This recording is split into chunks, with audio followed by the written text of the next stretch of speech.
Bonjour, je vous propose une première vidéo sur les options exotiques. Dans cette première vidéo, je vais aborder les principes des options composées, c'est-à-dire des options sur options. On va parler de call sur call, de call sur put, de put sur call et de put sur put.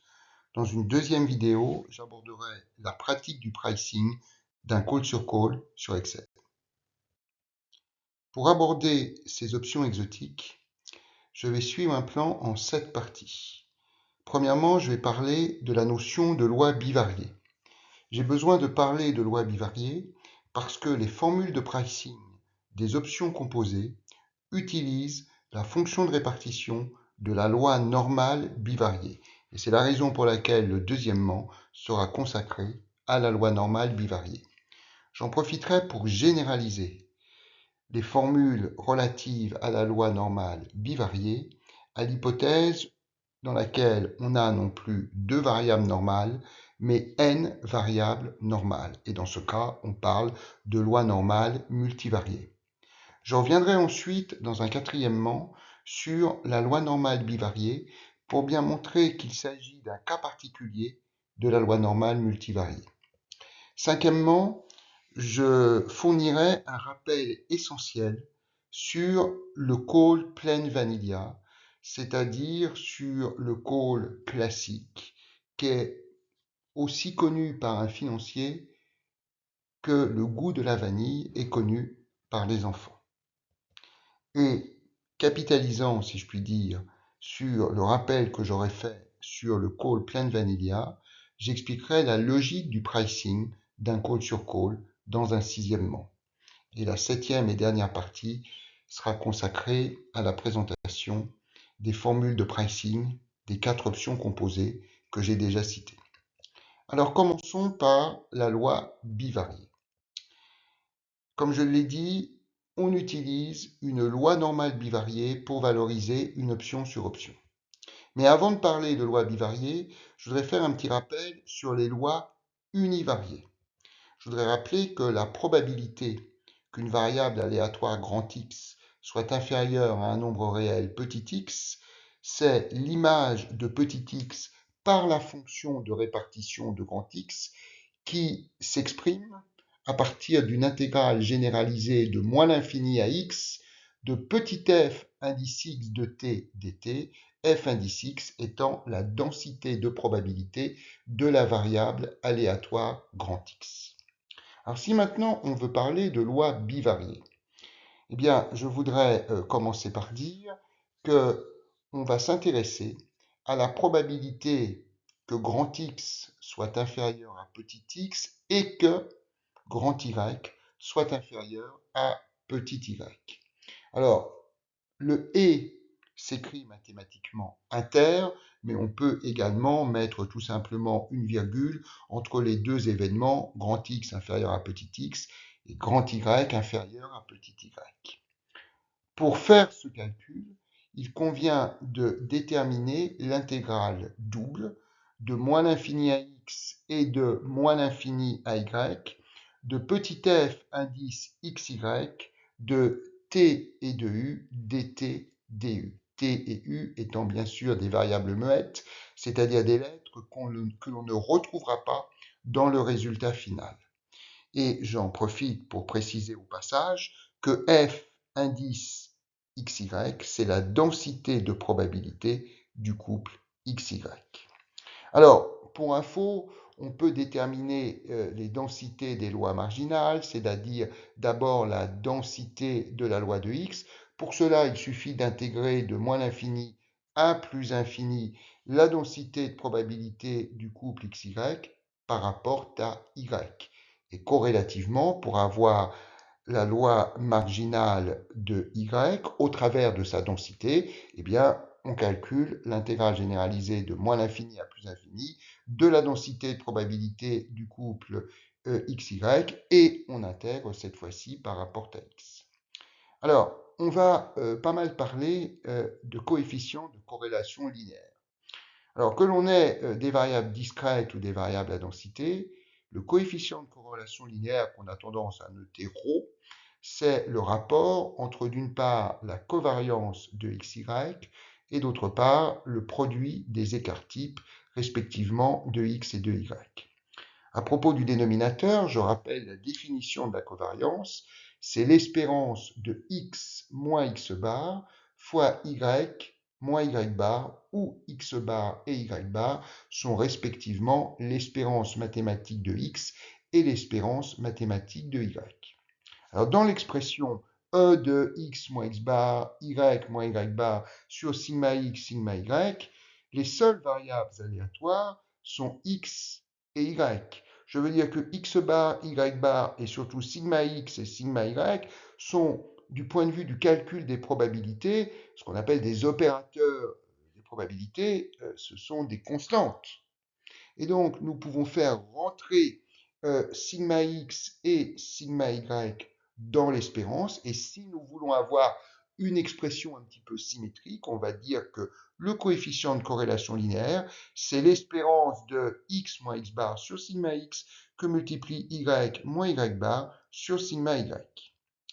Alors, si on veut faire le calcul du coefficient de corrélation linéaire, eh bien, il suffit d'appliquer le théorème du transfert, et donc on va avoir l'expression qui apparaît sur l'écran, à savoir que ρ est égal à la double intégrale généralisée de moins l'infini à plus infini de x moins x bar sur sigma x que multiplie y moins y bar sur sigma y, et comme j'ai deux variables aléatoires, x et y, que j'ai deux variables d'intégration petit x et petit y, je multiplie par la densité de probabilité du couple xy, f indice grand X grand y de petit x fois dx dy.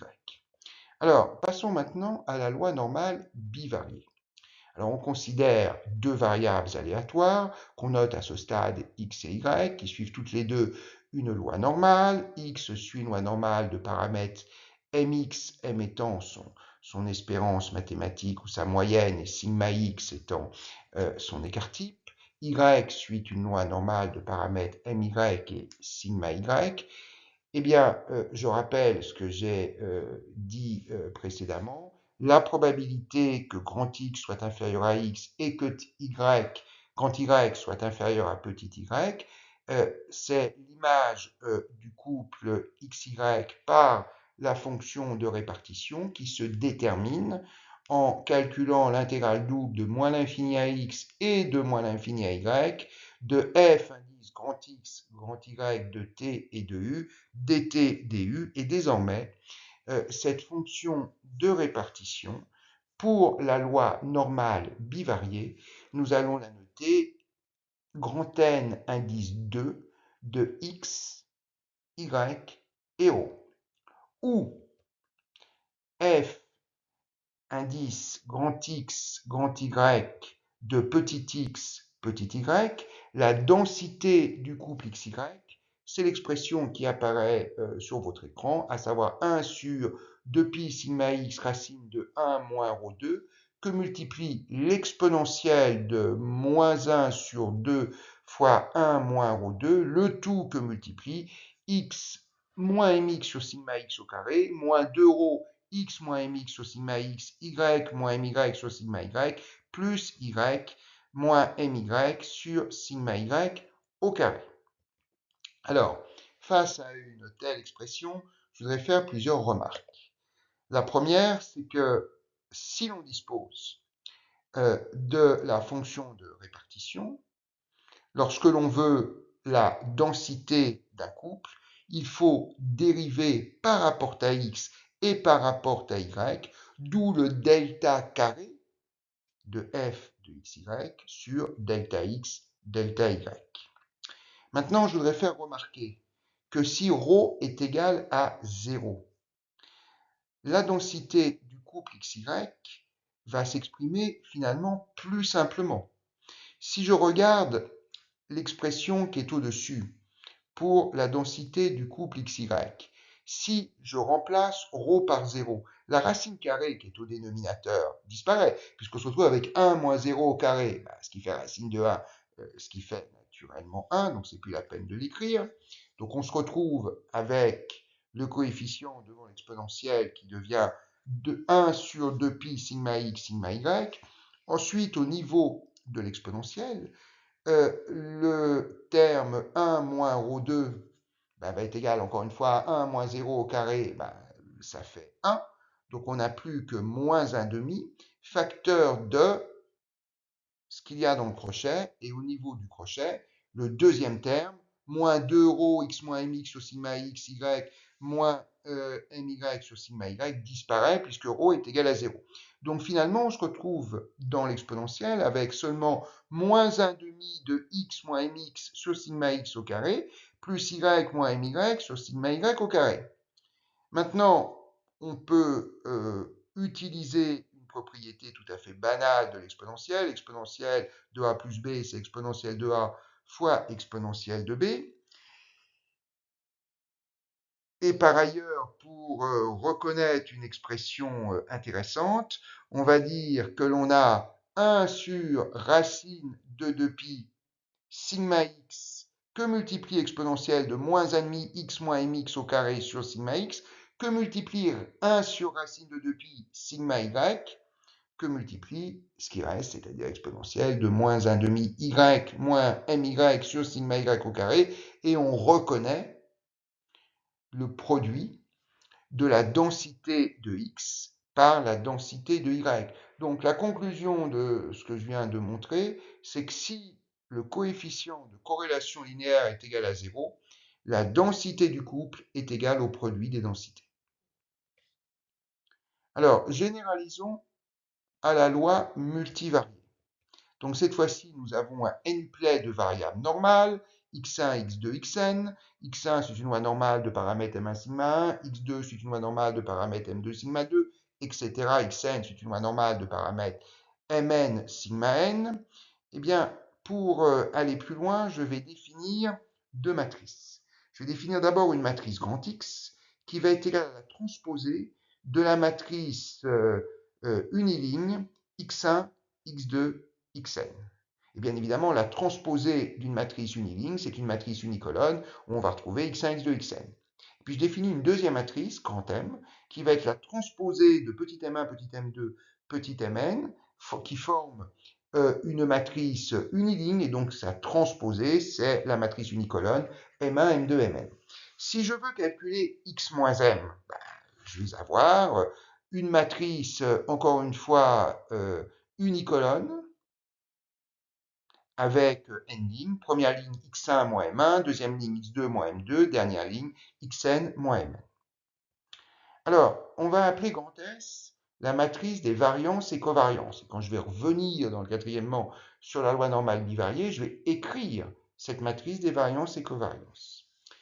Eh bien, il s'avère que la densité dans l'hypothèse, non plus d'un couple, mais d'un n-uplet de variables x1, x2, xn, est égale à 1 sur 2pi puissance n sur 2, racine carrée du déterminant de S, le tout que multiplie exponentielle de moins 1 demi fois transposé de x moins m, fois l'inverse de S, S étant, je rappelle, la matrice des variances et covariances, que multiplie x moins m.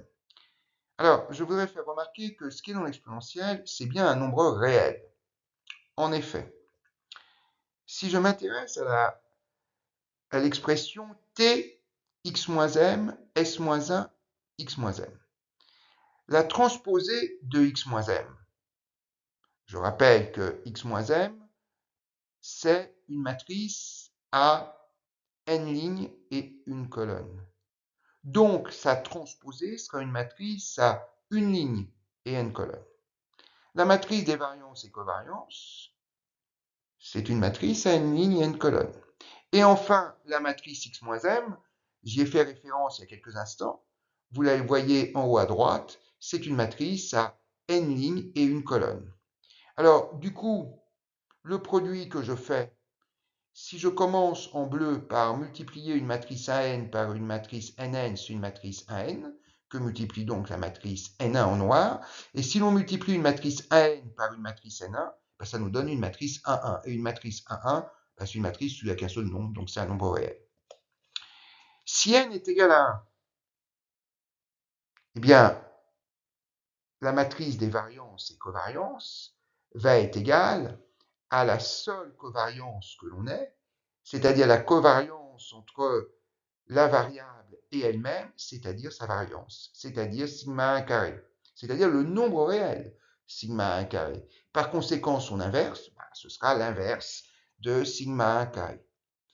Et donc, on retrouve bien la densité d'une loi normale univariée pour n égale 1 en faisant l'application numérique. Si je reviens à l'expression qui est au milieu de la slide, eh bien, il s'avère que nous sommes supposés avoir 1 sur 2pi puissance n sur 2. Je fais n égale 1, ça fait 2pi puissance 1,5, que multiplie la racine carrée du déterminant de S. Je rappelle que S, c'est sigma 1 carré, c'est juste un nombre réel, donc son déterminant, c'est encore sigma 1 carré, que multiplie exponentielle de moins 1,5 de la transposée de... Alors, la matrice grand X moins M se limite à petit x moins M1, que multiplie l'inverse de la matrice des variances et covariances 1 sur sigma 1 carré, que multiplie x moins m1. Donc on voit bien que l'on a racine carrée de sigma 1 carré, ça fait sigma 1, que multiplie 2pi puissance 1,5, ça fait racine de 2pi, que multiplie exponentielle de moins 1,5 de x moins m1 sur sigma 1 au carré. On a bien retrouvé la densité de probabilité d'une loi normale univariée.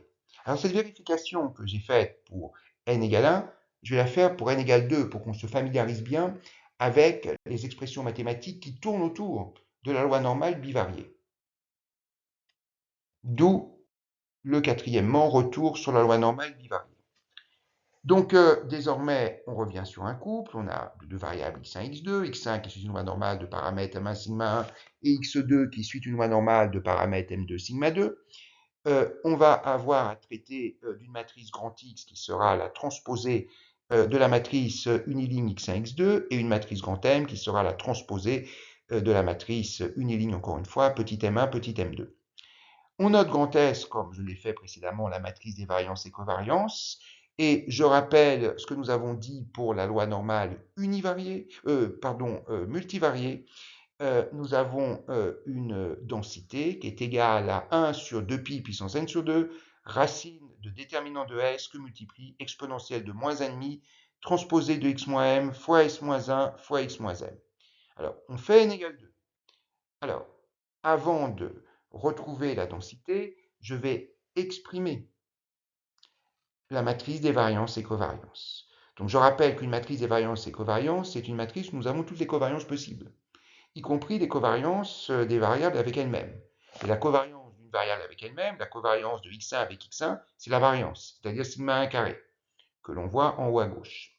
Et de même, la covariance de x2 avec x2, c'est la variance de x2, c'est sigma 2 carré. Et puis par ailleurs, on a en haut à droite covariance de x1, x2, et en bas à gauche covariance de x2, x1, mais qui est aussi égale à la covariance de x1, x2.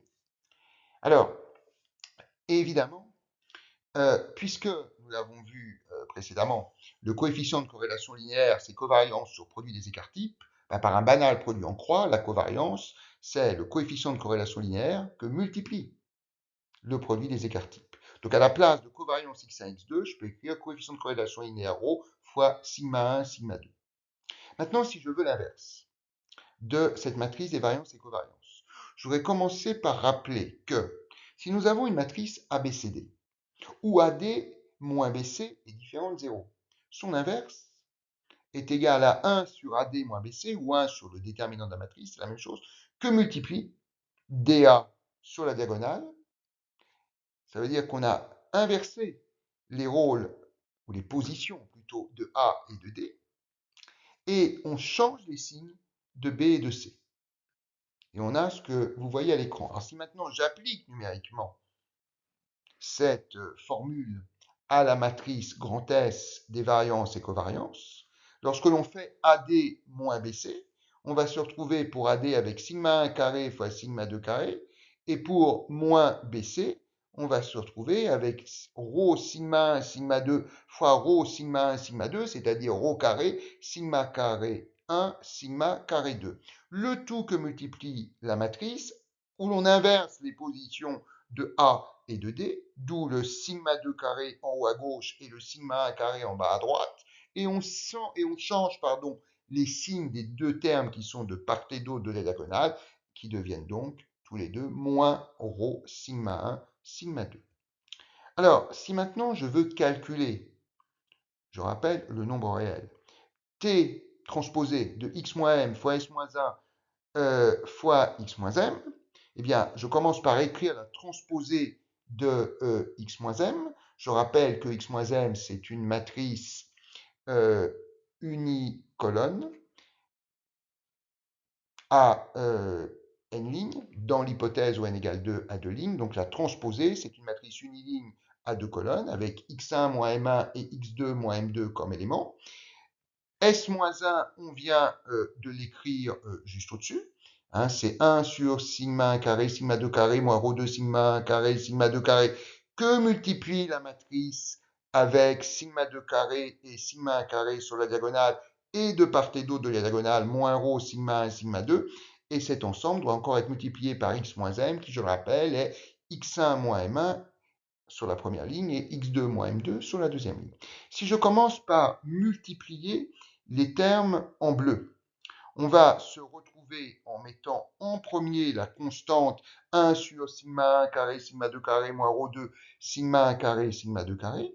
Et si l'on fait la multiplication entre la matrice uniligne à deux colonnes et la matrice à deux lignes et deux colonnes, on se retrouve avec x1 moins m1 que multiplie sigma 2 carré, moins x2 moins m2 que multiplie ρ sigma 1 sigma 2, moins ρ sigma 1 sigma 2 que multiplie x1 moins m1, et pour terminer, plus x2 moins m2 que multiplie sigma 1 carré. Ça, c'est ce qui était en bleu, et ça doit être encore multiplié par la matrice à deux lignes et une seule colonne, x1 moins m1 et x2 moins m2.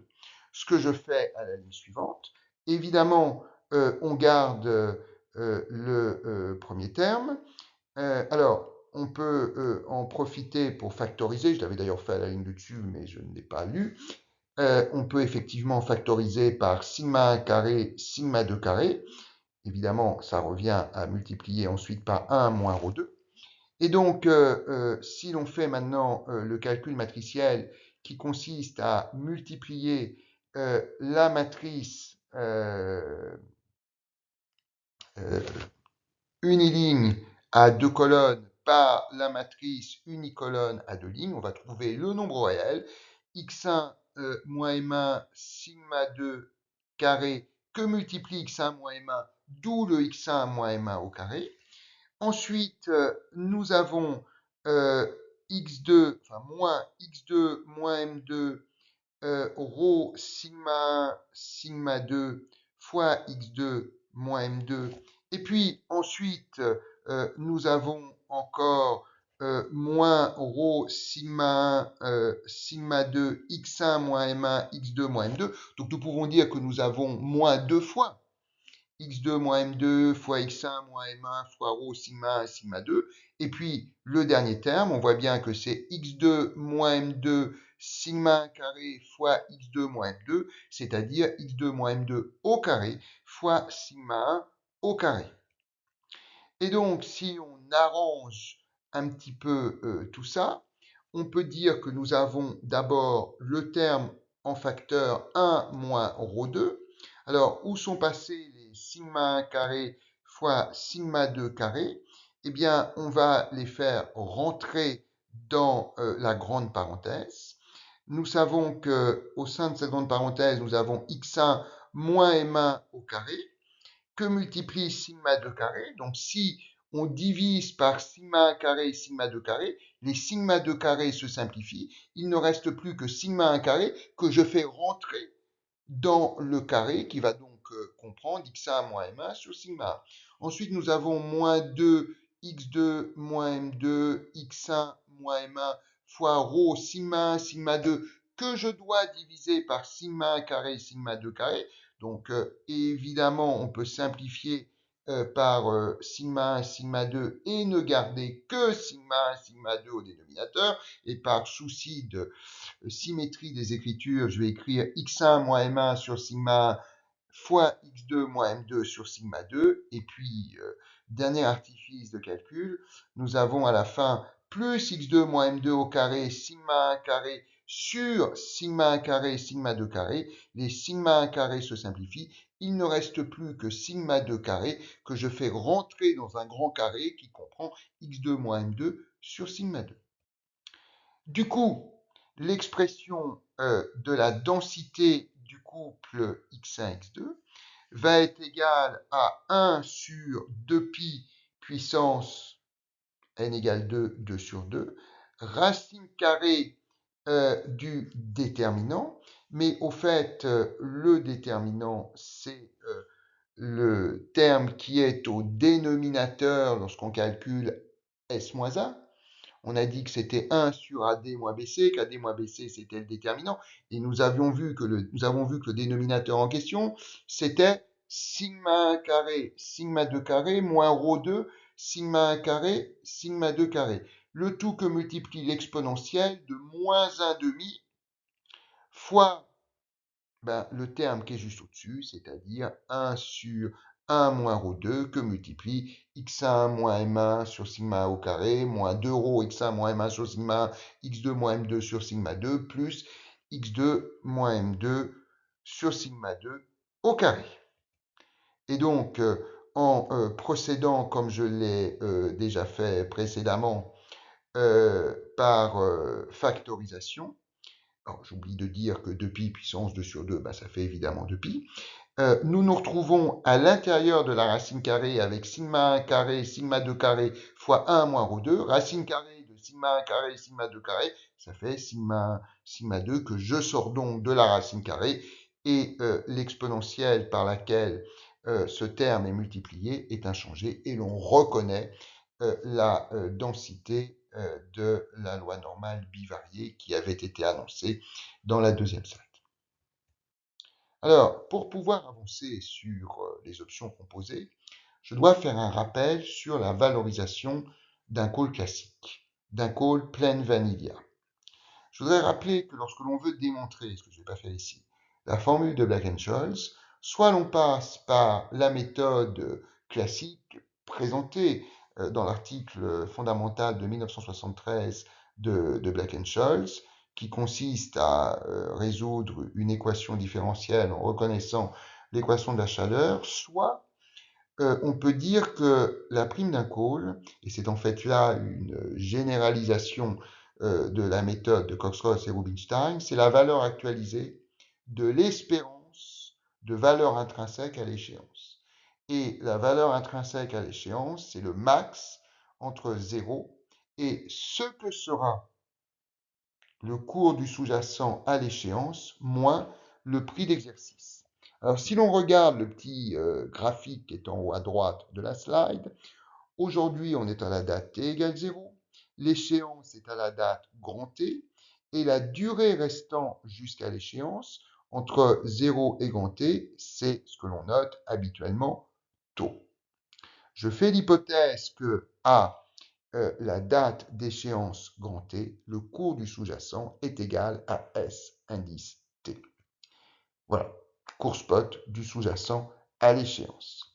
Alors, si je veux exprimer la prime du call, grand C, je vais utiliser, puisque nous avons une espérance mathématique, le théorème du transfert. Et je rappelle que l'hypothèse sous-jacente, c'est le cas de le dire, à la formule de Black-Scholes, est celle de la log normalité de la distribution du cours de bourse de l'action sous-jacente.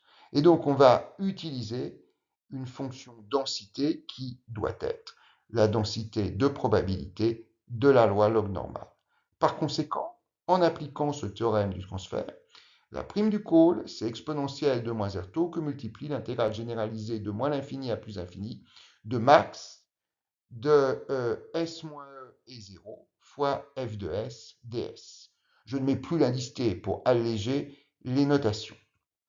Alors, on peut scinder cette intégrale en deux en utilisant la relation de Charles appliquée au calcul intégral. Et on se retrouve alors avec c égale exponentielle de moins r taux que multiplie l'intégrale d'abord de moins l'infini à e plus l'intégrale de e à plus infini. Voilà. Alors, une fois que nous avons écrit ceci, je voudrais faire remarquer qu'entre moins l'infini et e, le max de 0s moins e est égal à 0. Je veux dire que si j'intègre par rapport à s et que j'ai une intégrale de moins l'infini à e, ça veut dire que je fais l'hypothèse que s est inférieur à e, c'est-à-dire que s moins e est négatif. Donc le max de 0s moins e est égal à 0. Donc finalement, et c'est là que je voulais en venir, la prime d'un cône, pleine vanilla, est égale à la valeur actualisée en temps continu, exponentielle de moins r taux, que multiplie l'intégrale de e à plus infini de s moins e, que multiplie f de s ds. Alors maintenant, passons au pricing d'un call sur call. On va donc avoir un premier call dont le sous-jacent est un deuxième call. Si j'exerce le premier call, j'achète un deuxième call. Je fais l'hypothèse que l'on a affaire à des options à l'européenne, que le premier call a une date d'échéance qui est égale à T1, et que entre aujourd'hui T égale 0 et la date T1, il y a taux 1 année, ce qui est représenté par la flèche en bleu. On a un deuxième call qui, s'il est exercé, permet de se procurer une action. Donc, je répète, le sous-jacent du premier call, c'est un deuxième call. Le sous-jacent du deuxième call, c'est une action.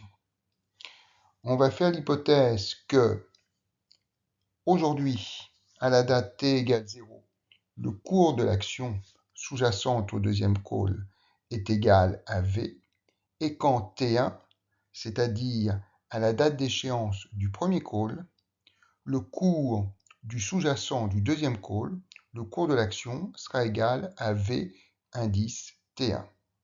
Par ailleurs, en termes de notation, on fait l'hypothèse que le cours du sous-jacent de la première option est égal à S0 aujourd'hui et est égal à S indice T1 à la date T1.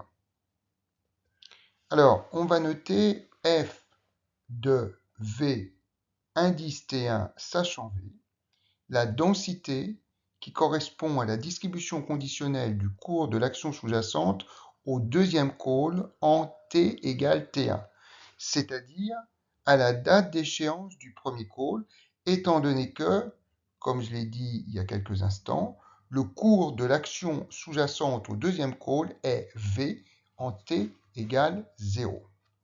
Alors, on va noter CC, la prime du call sur call.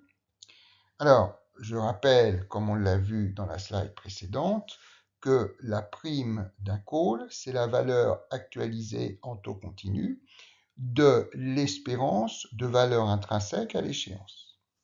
Alors, le premier call a une durée restant jusqu'à l'échéance égale à taux 1. Par conséquent, le facteur d'actualisation en temps continu sera exponentiel de moins R taux 1, où R est évidemment le taux sans risque.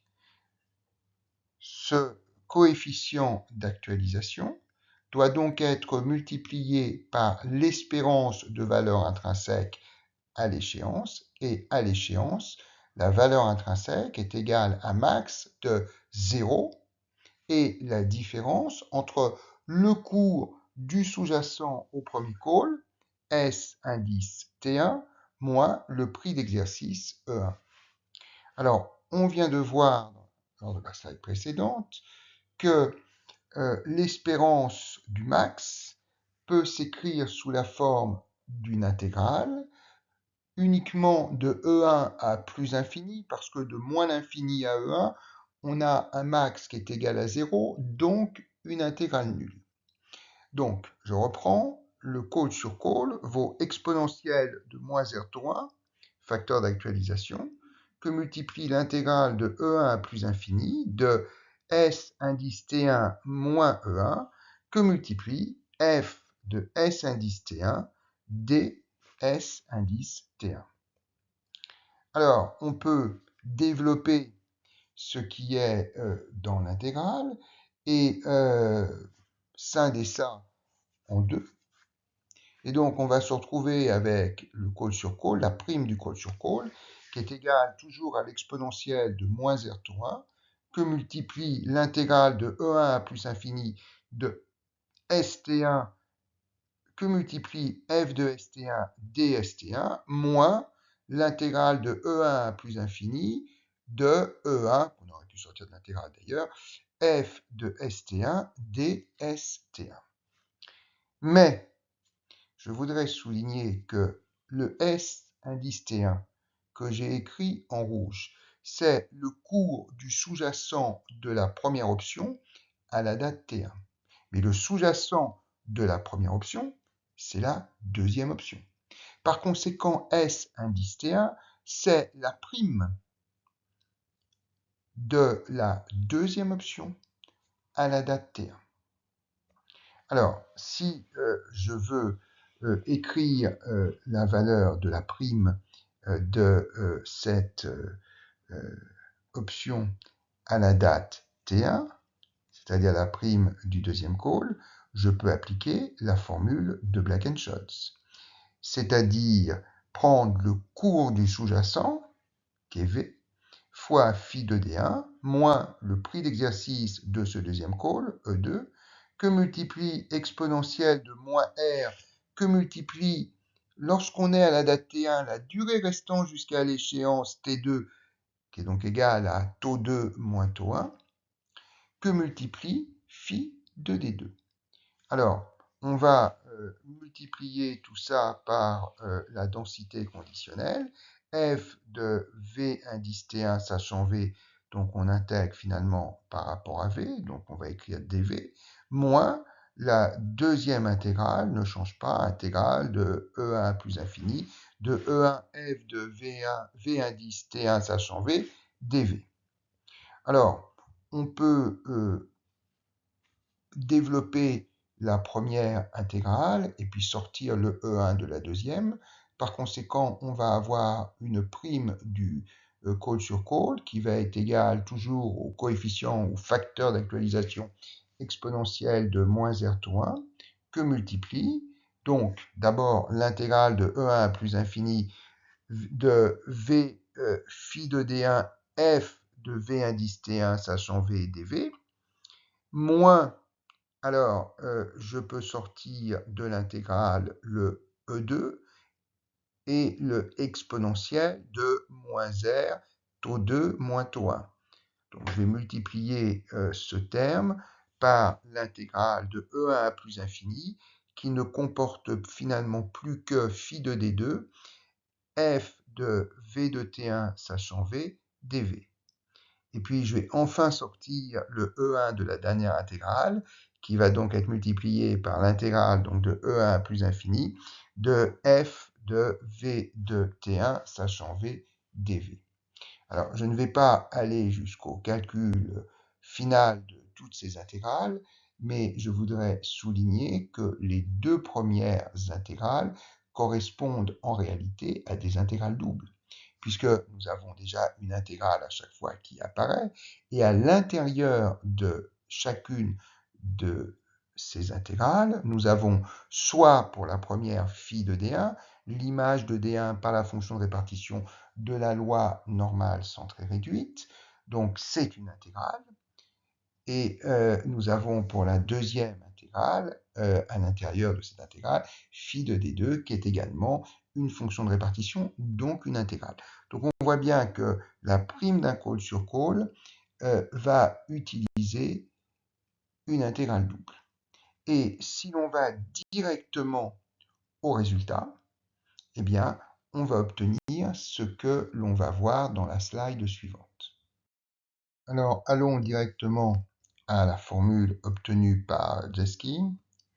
Je rappelle les notations et les hypothèses. Le premier call, 1 sous-jacent, qui est le deuxième call. Prix d'exercice du premier call E1, durée restant jusqu'à l'échéance du premier call Tau1. Le deuxième call a un sous-jacent qui est une action. Le prix d'exercice du deuxième call CE2 et la durée restant jusqu'à l'échéance vue d'aujourd'hui pour le deuxième call c'est Tau2. J'introduis une nouvelle notation qui est petit q, qui est ce qu'on appelle soit le taux de dividende, soit le taux de rendement du point de vue du dividende, ce qu'on appelle en anglais le dividend yield sur l'action. Alors, on note CC, la prime du call sur call.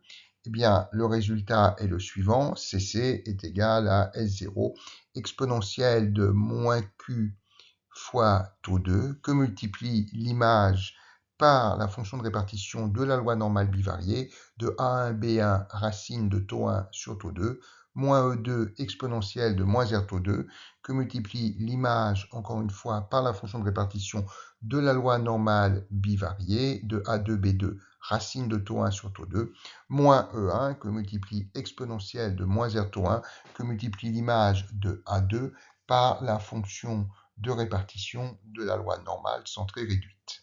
Alors, précisons plutôt, que A1 est égal à log de S0 sur S étoile, plus R-Q plus sigma 2 sur 2 taux 1 sur sigma racine de taux 1, et que A2 est égal à 1 moins sigma racine de taux 1. Alors, qu'est-ce que c'est que S étoile que nous avons au dénominateur dans le log on voit bien qu'on a log de S0 sur S étoile. S étoile, c'est le prix de l'action, qui est actif sous-jacent à la deuxième option. C'est le prix de l'action à la date T1 pour lequel l'option sous-jacente, c'est-à-dire la deuxième option, vaut E1 à cette même date. Donc finalement, S étoile vérifie l'équation suivante. Nous avons la valeur ou la prime de l'option sous-jacente par Black-Scholes qui doit être égale à E1. Et donc par Black-Scholes, la prime de la deuxième option va être égale à S étoile que multiplie phi de log de S étoile sur 2 plus R plus sigma 2 sur 2 taux 2 sur sigma racine de taux 2 moins E2 exponentielle de moins R taux 2 phi de log de S étoile sur 2 plus R moins sigma 2 sur 2 taux 2 sur sigma racine de taux 2 et ceci doit être égal à E1. Les deux crochets que nous voyons correspondent à ce qu'on appelle habituellement D1 et D2. Par ailleurs, je précise, pour faire les calculs de la prime du call sur call, que B1 est égal à log de S0 sur 2 plus R-Q plus sigma 2 sur 2 taux 2 sur sigma racine de taux 2 et que B2 est égal à B1 moins sigma racine de taux 2. Nous allons maintenant voir les formules de pricing des trois autres options. Je veux dire des options composées, des options sur options. Alors, la première ligne correspond à la formule que nous avons vue à la slide précédente, puisqu'il s'agit de la prime du call sur call. Si nous voulons maintenant la prime du put sur put, eh bien, il suffit d'appliquer la formule suivante, S0 exponentielle de moins Q taux 2 que multiplie l'image par la fonction de répartition de la loi normale bivariée de A1 moins B1 moins racine de taux 1 sur taux 2 moins E2 exponentielle de moins R taux 2 image par la fonction de répartition de la loi normale bivariée de A2 moins B2 moins racine de taux 1 sur taux 2 plus E1 exponentielle de moins R taux 1 phi de A2. Si maintenant on veut la prime du call sur put, eh bien on a moins S0 exponentielle de moins Q taux 2 que multiplie l'image toujours par la fonction de répartition de la loi normale bivariée de moins 1, moins B1 et racine de taux 1 sur taux 2, plus E2 exponentielle de moins R taux 2, que multiplie l'image par la fonction de répartition de la loi normale bivariée de moins A2, moins B2 et moins taux 1 sur taux 2, moins E1 exponentielle de moins R taux 1 phi de moins A2, et enfin, la prime d'un put sur call, c'est moins S0 exponentielle de moins Q taux 2, image par la fonction de répartition de la loi normale bivariée de moins A1 B1 et moins taux 1 sur taux 2, plus E2 exponentielle de moins R taux 2 que multiplie image par la fonction de répartition de la loi normale bivariée de moins A2 B2 et moins racine de taux 1 sur taux 2, plus E1 exponentielle de moins R taux 1 que multiplie l'image de moins A2 par la fonction de répartition de la loi normale centrée réduite.